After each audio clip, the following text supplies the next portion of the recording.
खबर यूपी के बलिया से है, जहां बलिया के शरवार ककर घटी गांव में बना रहा शवदाह की जमीन को गांव के ही एक मुसलमान परिवार ने अपनी जमीन बताकर रोक लगा दी है।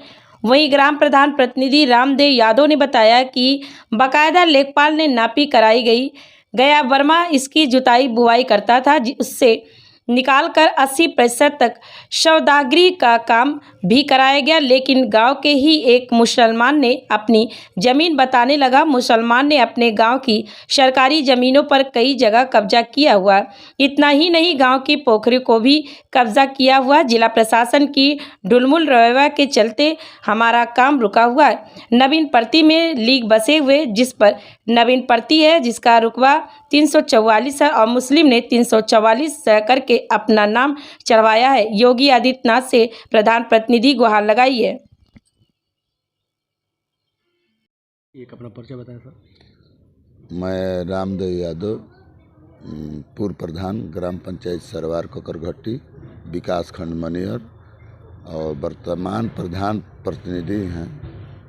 जी, देखा जा रहा है प्रधान जी कि अभी आपके यहाँ एक अंत्येष्टि स्थल बन रहा है, जिसमें वो पूरी तरह से अभी अधूरा है। क्या है मामला?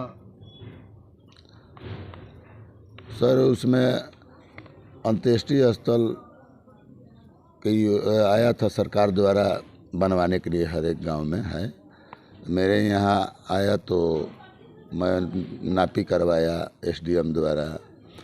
उसके बाद वो गया बर्मा पकड़ करके बो रहे थे, उसमें से निकाला गया। पूरे गांव के लोग थे, लेखपाल थे और सेक्रेटरी, संभ्रांत लोग सभी थे। उसके बाद हम निकलवा करके पिलर और सब गड़वाए। उसके बाद उसमें खुदाई हुआ। खुदाई होने के बाद तब तक ले ये गौरी खान के लड़के हैं, वाए ये हमारा ज़मीन है। कौन अरे भाई, आज तक ले तो ये गया बारमा बो रहे थे, अब तुम्हारा कैसे हो? तो कह रहा है कि उनको हम दिए थे थी में क्या नाम है, लगान पर। कौन अच्छा, पूरे गांव के लोग देख रहे हैं, हम निकलवाए। उसके बाद हम नींव डलवाए, उसमें 80% काम हो चुका है। उसके बाद यहाँ भागा एसडीएम साहब कहे जी भाई नाम तुम्हारा है नहीं, तुम कह रहे हो जो मेरा है। उसके बाद हम उसमें बनवाने के बाद उससे 100 करके 4-5 गो नंबर पर फर्जी कराया है। 272 जो पोखरी है ग्राम पंचायत सरवार ककरघट्टी की, उस पर भी नाम चढ़ाया था। पिछला तहसीलदार हीरालाल साहब थे, तो उन्होंने 1290 हमसे मंगवाया, हम कचहरी से जा करके लाया, उसमें फर्जी निकला तो उसको खारिज कर दिए। तो उसमें आज पता है। और शासन और प्रशासन के धुलमिल रवैया के चलते, लेखपाल के धुलमिल रवैया के चलते अभी तक हमारा जो है 80% काम हो गया है और रुका हुआ है। और मैं देखो कितनी की लागत है काम का उसमें लागत 24,11,000 कुछ पैसा का योजना है।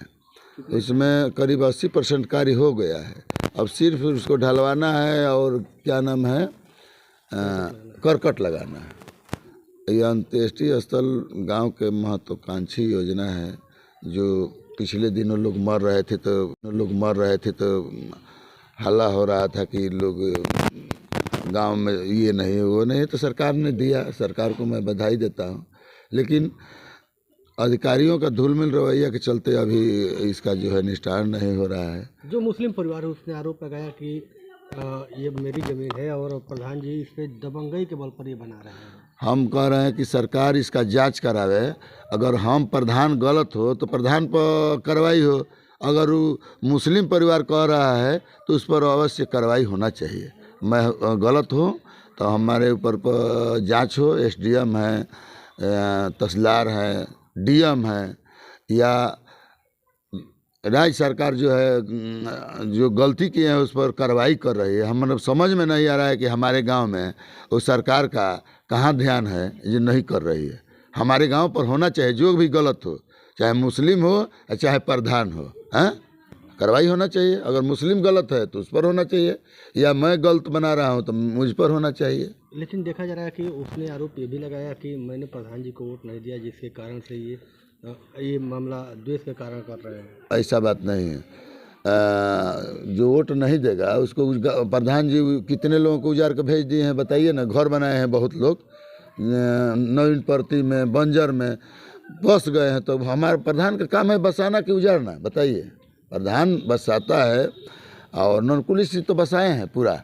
ये गुण बस्ती है, चाहे तमाम है लोग बसे हैं।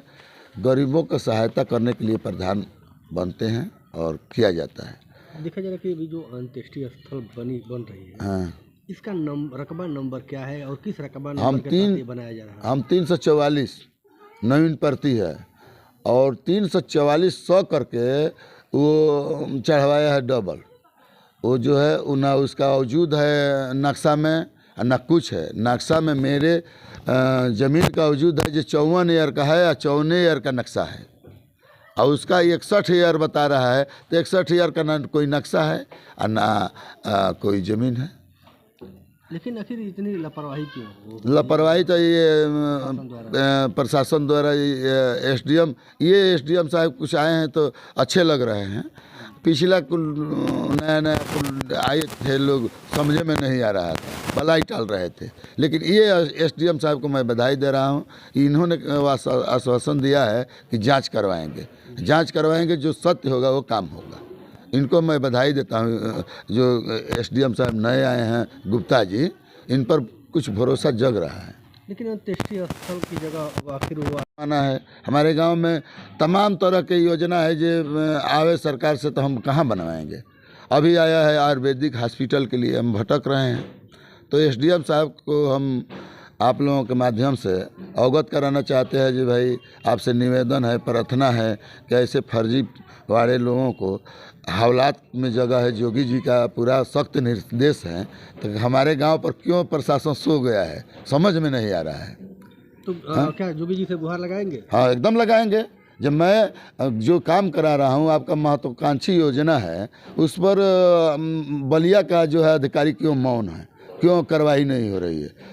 मुख्तार अंसारी दुकेरे उजारा जा रहा है, वो अवैध है तो उजारा जा रहा है। हमारे यहाँ जो है मुख्तार अंसारी के तौर पर ये गौरी खान है, इलियास खान, और फर्जी अपने मेहरारू के नाम से और अपने भौजाई के नाम से नाम चढ़ाया है परिवार के लोगों को। क्या योगी जी से मांग करेंगे? जोगी जी से मांग हम निवेदन करेंगे, जोगी जी हमारे गांव में जो है जांच कराया जाए जी, कितना ज़मीन का घोटाला या कितने लोग लूट करके और हड़प करके बना रहे हैं। हम जोगी जी से प्रार्थना करेंगे, निवेदन करेंगे जी, जोगी जी हमारे यहाँ ज़मीन जो पकड़ कर रखे हैं उनको मुक्त कराइए, ताकि सरकार का कोई भी योजना आवे तो बने। अंत्येष्टि स्थल जोगी जी का महत्वाकांक्षी या मोदी जी का योजना है, उनका परियोजना रुकी हुई है। हमको समझ में नहीं आ रहा है। जो मुस्लिम परिवार अपना कब्रगाह गांव में खोद करके गाड़ रहा है, लेकिन हिंदू के लिए जब बन रहा है अंत्येष्टि स्थल तो इस पर वो सब रोक रहे हैं।